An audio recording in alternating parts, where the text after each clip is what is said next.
Good afternoon, everyone. Welcome to the Be My Own Boss podcast.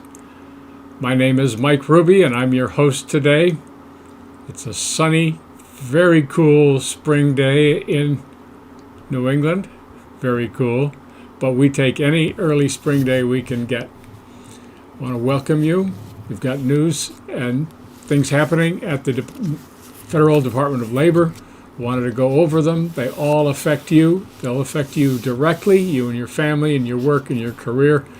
And so I wanted to get into this. It's an exciting time, and we need to make it sure it goes in our direction. So maybe you heard the news. The first thing that happened that's brand new is that Lori Chavez DeRemer has been approved by the Senate and will shortly be sworn in as the new Secretary of the U.S. Department of Labor. We've talked about her for, I think, a month or so. She's a very pleasant person. She did a beautiful job with her appointment hearings, and she's now going to be in charge of your career. And that brings in a host of questions. We've talked about some. We can talk about more. Hello, traveler. Good to see you. Hope you can hear me too.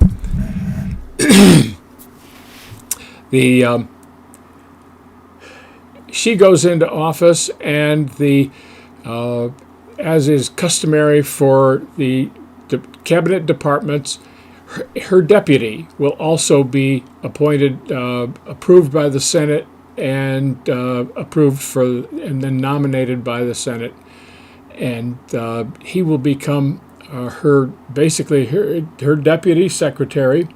He's a very experienced DOL insider. His name is Keith Sonderling, Sonderling, and Keith comes from Florida law practice and has worked in the first Trump administration in the Office of Equal Employment Opportunity, which is assigned to the Labor Department. It's nominally a separate commission.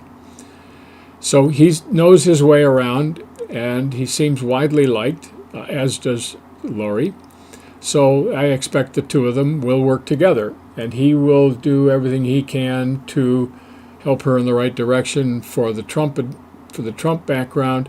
I think Lori is also going to listen very closely to the urging that she's going to get from the unionized employees within the Department of Labor and from the Teamsters and other members of organized labor on the outside. So this is going to be a very dynamic new leadership.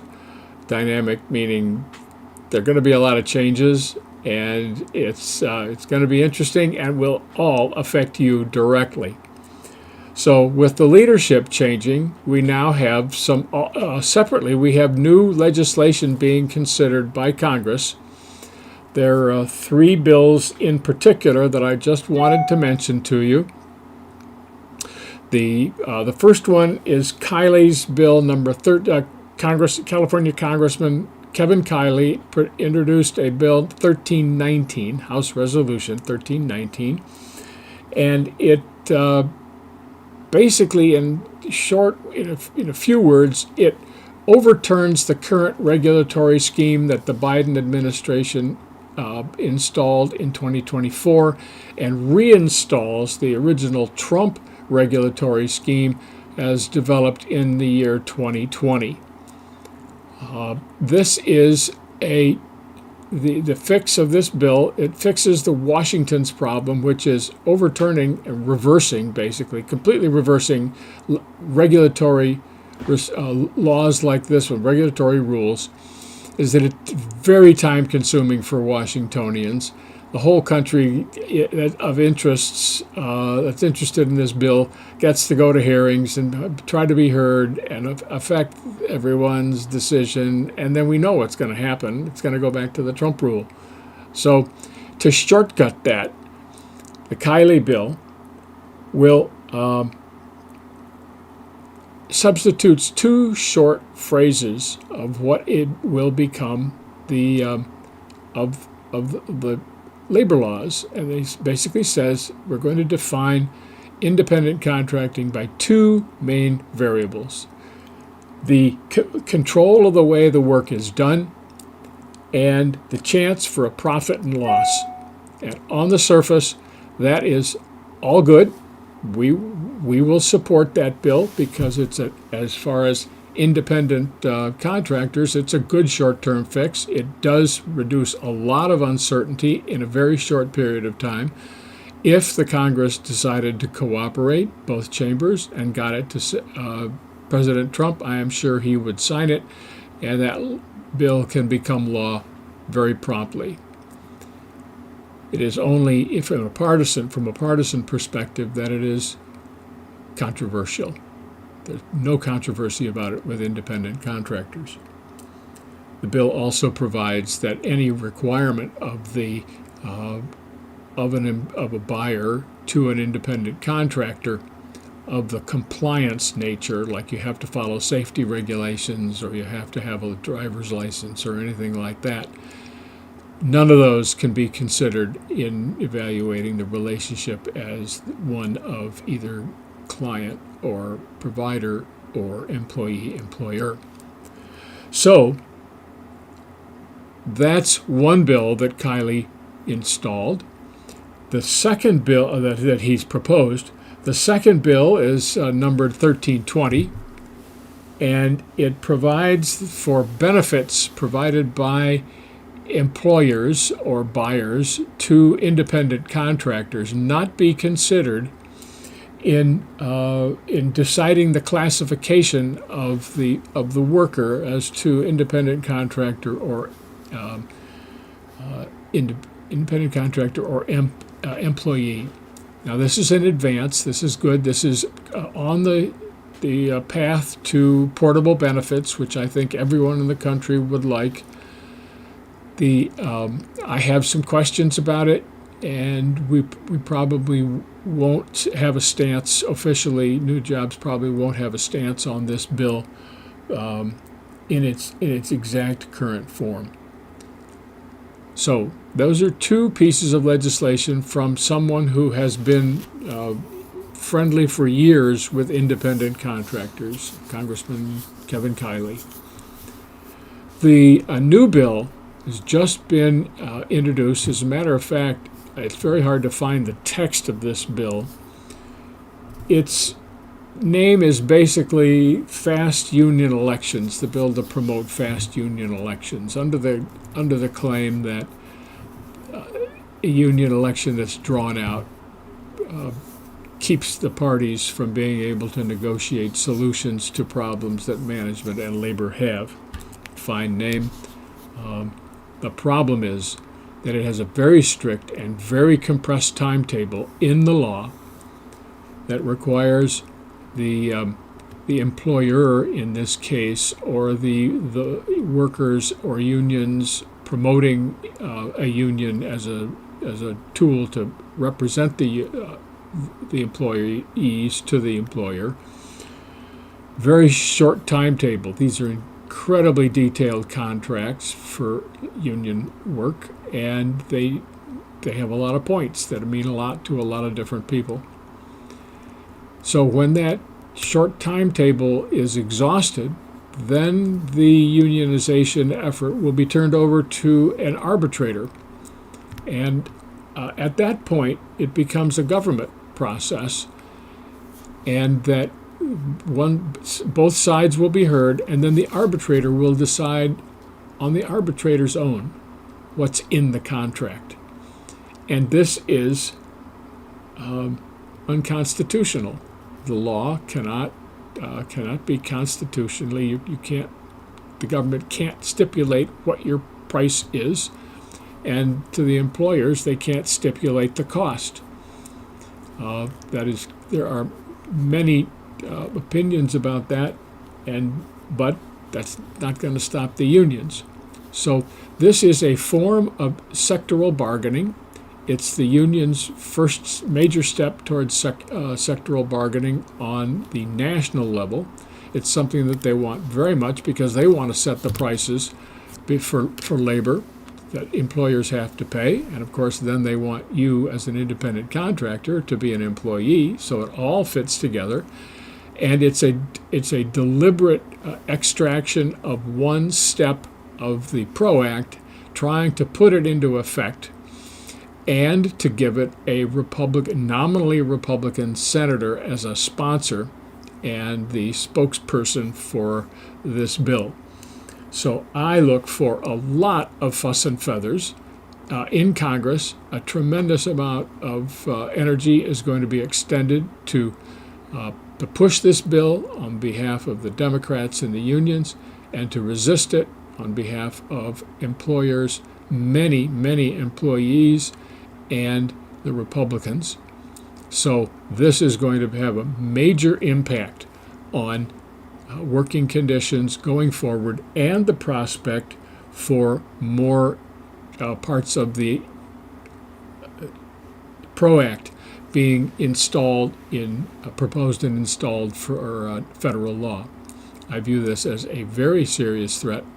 The people who thought that the PRO Act was totally dead didn't realize that what the unions are going to do is copy their stepwise strategy from what New Jobs calls the blue state rollout of anti-independent contractor provisions.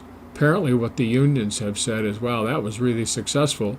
We got a number of states to take on a retail basis different provisions that we couldn't even hope to get federally. So we're going to try something similar here and try to get fast union elections to overwhelm employers and to get sectoral bargaining installed in the law. So with that, so that's 3 bills. I think that signals a lot from the unions plural, how much they are committed to really trying to take over while they have enough votes, they think, to shift around in the Congress and maybe cajole or coerce the president into approving it. This is a big deal, and I will expect an enormous amount of noise to arise from this contest.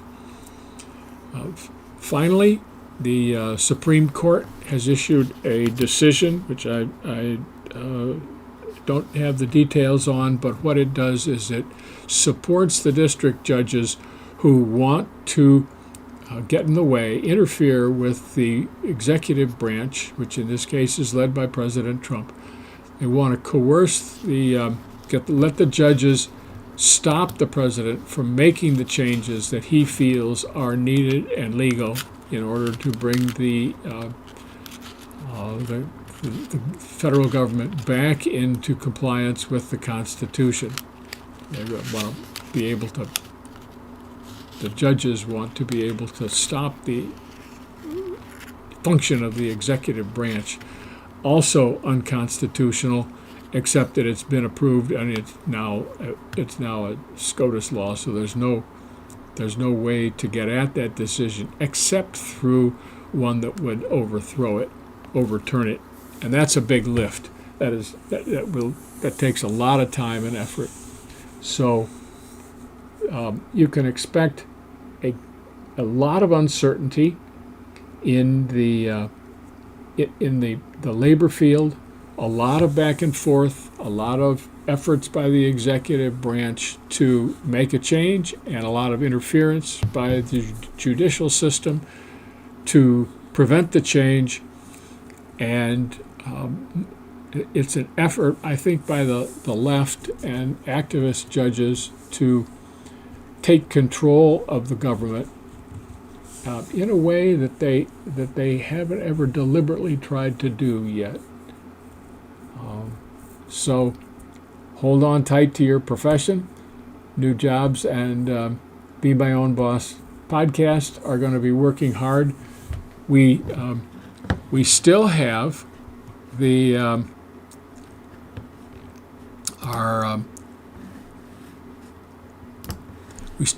our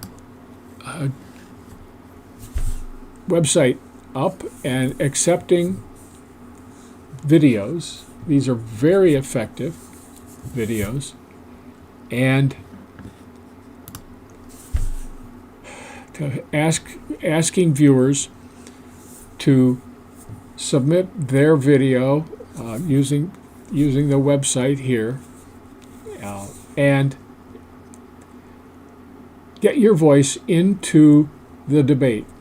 They're going to be debating all these laws, and the more people we can get to submit a video and to have their views considered, the better off we're going to be. So if you've been hesitating, wondering, we're still interested in doing it. Just go to this program, grab a stop program, snap your picture, and get access to it. You can submit a video. We'll broadcast it, put it up, and we'd very much look forward to making your voice the voice of the people. So with that, and seeing no written questions, I will say thanks very much for watching,